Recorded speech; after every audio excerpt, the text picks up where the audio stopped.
The small town of Davos in Switzerland is more than a ski resort. It is home to the World Economic Forum, one of the pioneers of global economy and business discussions.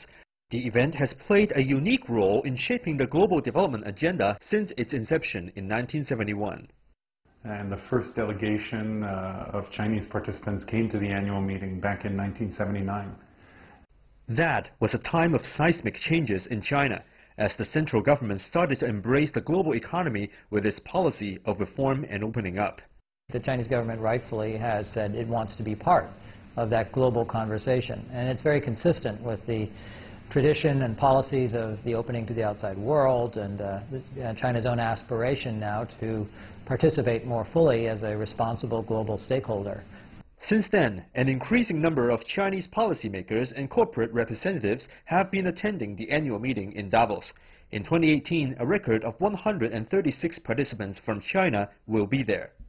Every year it grows, so I think that reflects, first of all, the capacity of China to participate, simply the number of corporations, the global nature of China, increasingly global, that is one thing. The other is, of course, the interest that the world has, or the importance that the world ascribes to China's participation, and their interest in having China in the room as part of this conversation, whether it's about sustainability or technology or finance. I mean, if you do not have China in the room, you cannot have the conversation.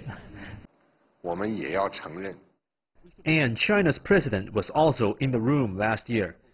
When President Xi was visiting Davos, he complimented the World Economic Forum to say that we are the weather vane of the global economy. And this time, China was seen as a powerful advocate for deeper global economic inclusiveness.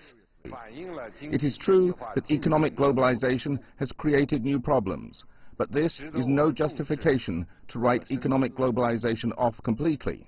I mean, last year when Xi Jinping came to Davos and gave a presentation on China and its Belt and Road Initiative, that was viewed by many people who didn't know China as being a very important and new message.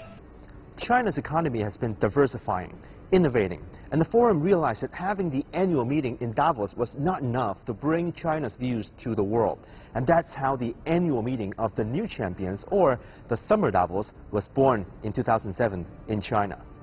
So we created the annual meeting of New Champions in order to be the world's global meeting on science, technology, innovation, and entrepreneurship.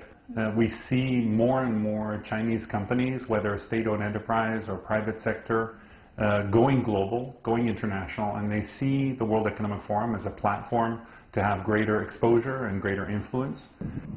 This annual meeting, held alternatively in Tianjin and Dalian, have over the years been a source of insightful conversations on China's policies, business environment, and technology. China becomes an important force in the world for growth and innovation. The country will be an instrumental player in the room for solving global challenges.